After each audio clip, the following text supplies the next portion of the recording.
Assalamualaikum warahmatullahi wabarakatuh. Bismillah, alhamdulillah, wassalatu wassalamu ala rasulillah Sayyidina Muhammad ibn Abdillah wa ala alihi wa sahbihi wa mawalah.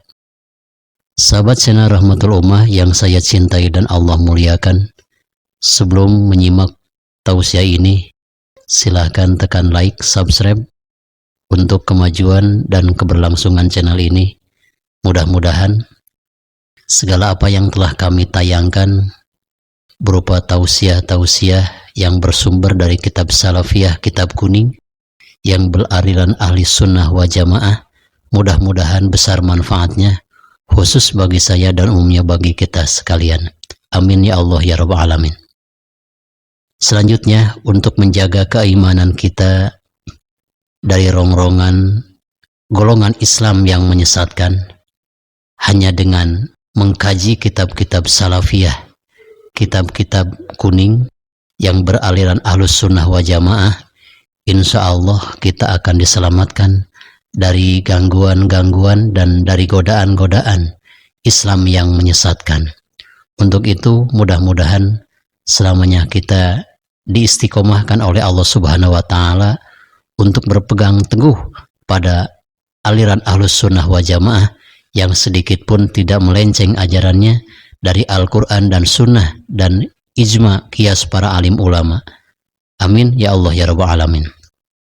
Kita lanjutkan. Kemarin kita sudah membahas tentang cabang iman yang pertama dan yang kedua, wasyu'batus salisah al-imanu bil kutub.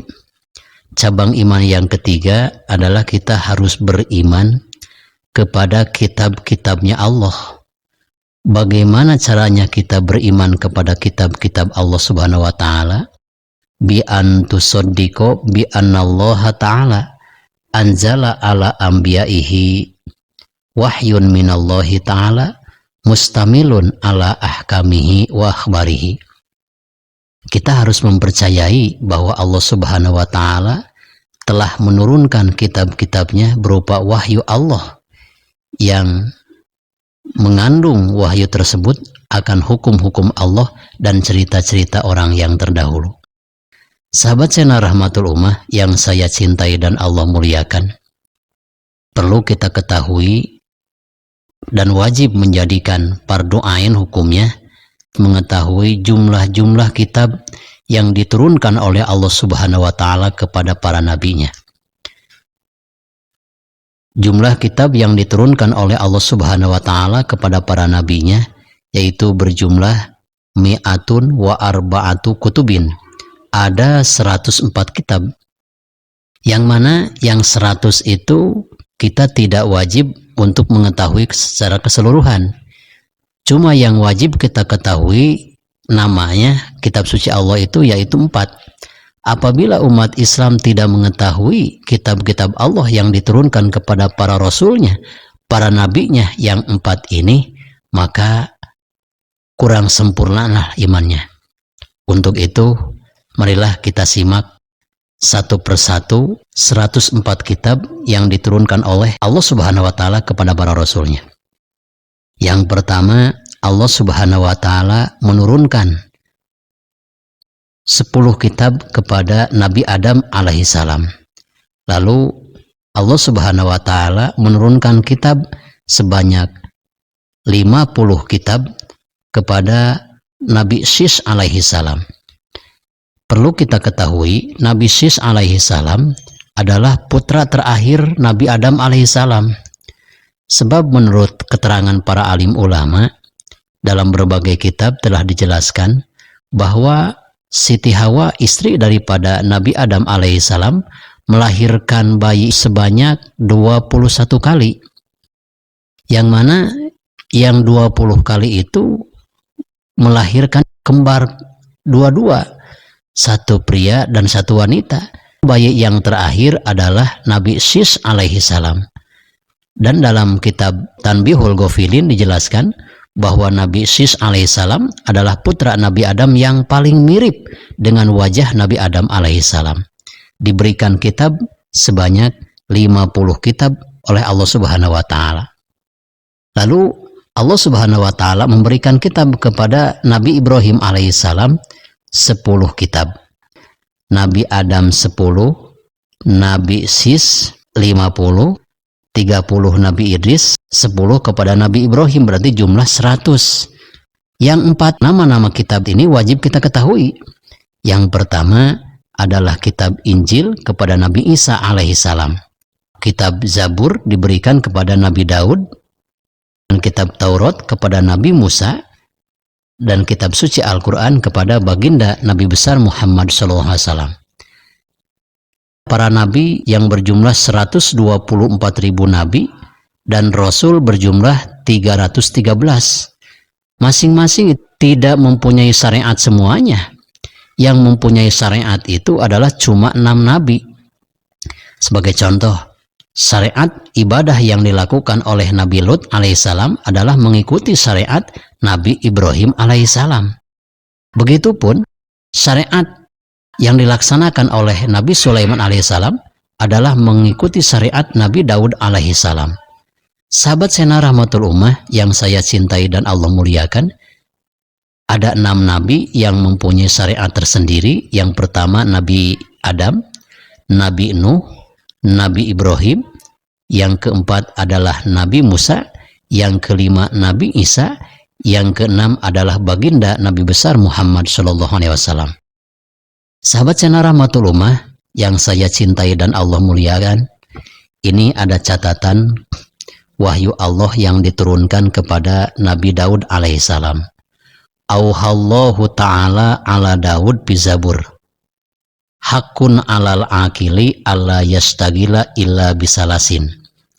Dalam kitab Zabur, Allah Subhanahu wa taala berfirman kepada Nabi Daud, wajib bagi orang yang mempunyai akal sempurna mempunyai 3 kegiatan.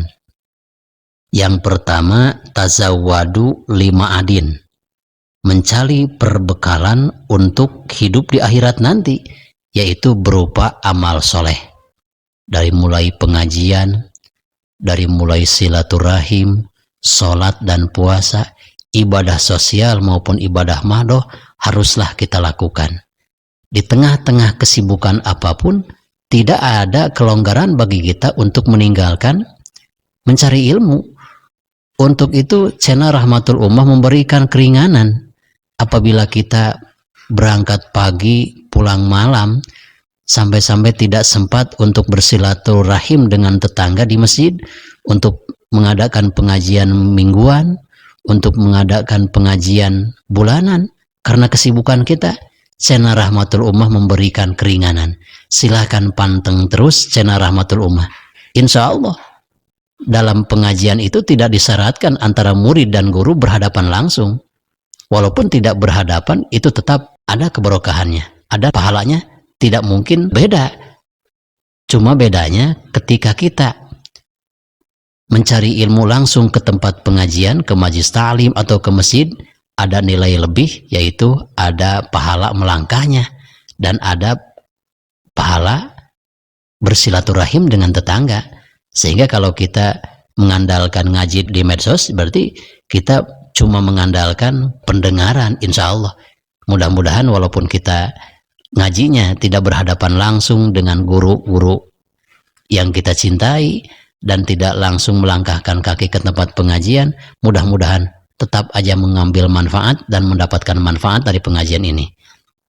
Yang kedua, wa mu'natun lima asin, kewajiban bagi orang yang berakal sempurna selain mencari perbekalan untuk kehidupan di akhirat berupa beribadah, juga harus mempunyai bekal, mencari bekal untuk hidup di dunia.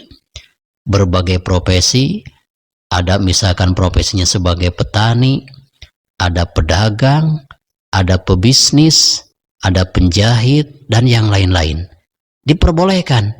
Apapun kasab kita diperbolehkan. Yang penting kasab tersebut ada dalam ridhonya Allah, berupa kasab yang halal.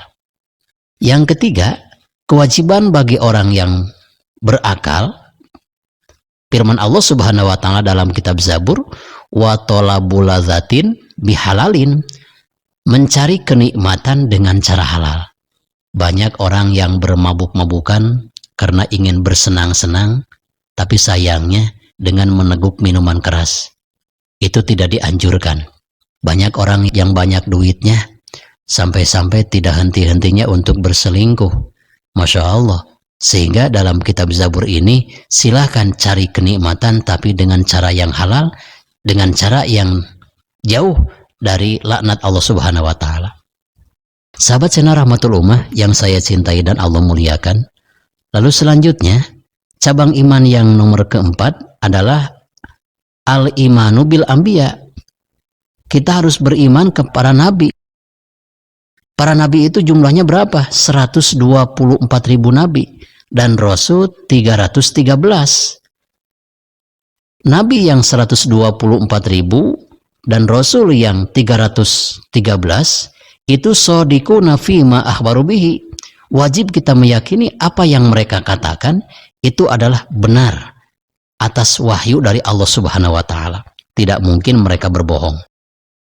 Juga harus kita ketahui bahwa para nabi dan para rasul sebagai tanda kenabian dan sebagai tanda kerasulannya dibekali oleh Allah Subhanahu wa Ta'ala berupa mujizat, keanehan yang luar biasa yang ada di tangan para nabi. Bagaimana halnya? Ada orang yang tidak suka beribadah, kebal senjata tajam, kebal peluru, tapi sholat belum pernah dilakukan. Orang berpuasa Ramadan pun dia tidak melaksanakan berpuasa, juga belum pernah hadir ke pengajian, tapi badannya itu kebal senjata, banyak keanehan-keanehan. Itu bukanlah mujizat, itu adalah ilmu istijrad yang tidak diridhoi oleh Allah Subhanahu wa Ta'ala. Karena ilmu kekebalan apapun yang kita miliki, apabila semakin jauh dari Allah Subhanahu wa Ta'ala, maka ilmu tersebut tidaklah bermanfaat, hanyalah untuk mencelakai orang lain. Sahabat channel Rahmatul Ummah yang saya cintai dan Allah muliakan, cabang iman nomor kelima wasyu'batul khomisah al-imanu bifana'il alam. Harus kita meyakini bahwa dunia yang kita singgahi sekarang ini akan rusak melalui hari kiamat. Maka hari kiamat ini alam yang paling atas yaitu langit akan runtuh, alam yang bawah juga yaitu bumi yang kita duduki ketika hari kiamat akan binasa semuanya. Untuk itu yakinilah bahwa hari kiamat ini sesuatu yang paling dirahasiakan oleh Allah Subhanahu wa Ta'ala, tidak bisa diprediksi. Cuma harinya sudah diberitahukan oleh Allah bahwa hari kiamat jatuh pada hari Jumat. Adapun bulan dan tahunnya tidak diberitahukan oleh Allah Subhanahu wa Ta'ala. Lain lagi dengan orang-orang kafir beberapa tahun ke belakang, bahwa hari kiamat akan terjadi tanggal 12 bulan 12 tahun 2012. Ada yang mengatakan demikian, ternyata sekarang kiamat belum terjadi. Itu menyesatkan umat. Sedangkan umat Islam wajib meyakini hari kiamat itu akan terjadi. Adapun masalah waktunya Allah Subhanahu wa Ta'ala sangat merahasiakan. Ini adalah ada dalam ilmunya Allah Subhanahu wa Ta'ala. Mudah-mudahan cabang iman nomor ketiga sampai kelima ini baru saja yang saya bahas bisa bermanfaat, khususnya bagi saya dan umumnya bagi kita sekalian.